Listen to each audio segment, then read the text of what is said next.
बिस्मिल्लाहिर्रहमानिर्रहीम। अस्सलाम वालेकुम। 9th क्लास के मैथ का लेक्चर है, एक्सरसाइज 9.3। क्वेश्चन नंबर 1 है, the radii of two sphere are in the ratio 3:4। What is the ratio of their volumes. देखिए ज़रा, दो स्फीयर हैं, उनके रेडियस जो हैं, आमतौर पर तो वैसे रेडियस कहते हैं, लेकिन रेडियस की जमा रेडियाई होती है। उनकी रेशो है 3:4। तो कह रहा है कि आपने इनके वॉल्यूम की रेशो निकालनी है कि इनके वॉल्यूम की रेशो क्या होगी। तो देखें ज़रा, हमने फार्मूला पहले तो पढ़ा था। अगर 9.2 के शुरू में अगर आपने वो लेक्चर लिया तो आपको पता होगा कि वॉल्यूम का हमने फार्मूला पढ़ा था V1/2 is equal to L1/L2 power 3। अब L1 और L2 की जगह पे हाइट भी आ सकती है, R भी आ सकता है, यानी रेडियस भी आ सकता है, कुछ भी आ सकता है। तो देखें ज़रा, मे बी यहाँ पे पावर 3 भी आ जाए तो ये भी एक पॉसिबिलिटी है कि K भी आ सकता है जब कांस्टेंट हो, तो ये भी एक चीज़ आ सकती है। जैसे हमने लास्ट टाइम पढ़ा था जब एरिया निकाल रहे थे तो K की पावर 2 आ रही थी, अब 3 आ जाएगी बस इसमें। तो देखें ज़रा, अब रेशो जो है R1/R2 मैंने लिख लिया, बराबर है 3:4 के। तो इसको आप डिवाइड में भी लिख सकते हैं। हमने मालूम क्या करना है, वॉल्यूम की रेशो मालूम करनी है, यानी V1/V2।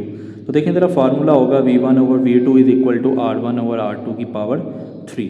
अब R1/R2 हमने निकाल लिया हुआ है, तो 3 की पावर 3 लेंगे 27, और 4 की पावर 3 जो है वो 64 होती है। क्वेश्चन नंबर 2 है, two regular tetrahedron have volumes in their ratio 8:27। ठीक है जी। सबसे पहले तो ये समझ लें टेट्राहाइड्रोन क्या होती है। 4 ट्राइंगल होती हैं जो कि आपस में इस तरह जुड़ी हुई होती हैं। ठीक है जी, ये टेट्राहाइड्रोन है।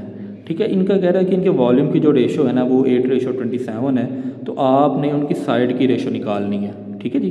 तो देखिए ज़रा, अब पहले हमने R1/R2 यूज़ किया था, अब जो है साइड कर लेंगे, साइड को लेंथ कहते हैं, तो L1/L2 हो जाएगा।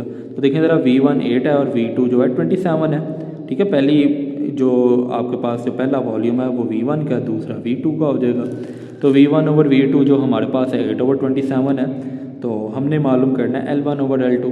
ठीक है जी। तो देखें ज़रा, formula V1/V2 is equal to L1/L2 की होल पावर 3 हो जाएगी। अब V1 और V2 की वैल्यू हमने पुट कर दी, उसके बाद ये मैंने इधर लिख दिया, इधर लिख दिया, इससे कोई फ़र्क नहीं पड़ता। अब देखें ज़रा, दोनों तरफ क्यूब रूट ले लेंगे तो यहाँ से तो 3 ख़त्म हो जाएगा। 8 का क्यूब रूट होता है 2 और 27 का क्यूब रूट 3 होता है। ठीक है जी, ये इसका आंसर है। क्वेश्चन नंबर 3 है, two right cones have volumes in the ratio 64:125। What is the ratio of. अब इसके दो पार्ट हैं। सबसे पहले तो देखें, उसने कहा कि दो कोन हैं, उनकी जो वॉल्यूम्स हैं वो 64:125 है। ठीक है जी। तो यही होगा, ये V1 ये V2 होगा। अब इसके दो पार्ट हैं। पहला पार्ट है कि आपने रेशो निकालनी है उनकी हाइट की। तो देखें ज़रा, H1/H2 इस्तेमाल होगा हमने, यानी ये मालूम करना है H1/H2। तो V1/V2 हमारे पास मौजूद है 64/125। फार्मूला लगाएंगे, अब हाइट आ जाएगी। ठीक है, यहाँ पे चीज़ें चेंज हो सकती हैं, R आ सकता है, L आ सकता है, H आ सकता है, कुछ भी आ सकता है। तो पावर 3 आएगी। अब V1/V2 की हम वैल्यू लगा देते हैं। तो देखें ज़रा, अब 64 जो है वो 4 की पावर 3 होता है, 125 जो है 5 की पावर 3 होता है। दोनों तरफ क्यूब रूट लें, ये H1 और H2 ऐसे ही आ जाएगा, और यहाँ से क्यूब ख़त्म हो जाएगा, इससे भी क्यूब ख़त्म हो जाएगा, तो 4/5 आ जाएगा, सिंपल। अब आ जाते हैं पार्ट नंबर 2 की जानिब। अब इसके एरिया की लेंथ मालूम करनी है हमने।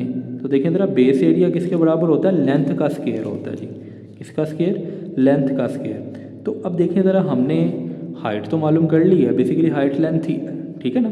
तो अब ये हम यूज़ करेंगे, इसी को आगे यूज़ करेंगे। अब एरिया मालूम करना, एरिया जो है A1/A2 is equal to H1/H2 का स्केयर। अगर वॉल्यूम होगा तो पावर 3 आती है, लेकिन जब एरिया की बात आ जाती है तो पावर 2 आ जाती है। अब देखें ज़रा, हम वैल्यूज़ पुट करेंगे H1/H2 की, 4 की, जो अभी ये वैल्यू हमने यहाँ पे निकाली है, मैं बार बार बता रहा हूँ। अब 4 की पावर 2 16 होता है, और 5 की पावर 2 25 आ जाएगा। तो ये हमारा इसका आंसर है। उम्मीद है आज का लेक्चर आपको समझ आया होगा। अल्लाह हाफिज़।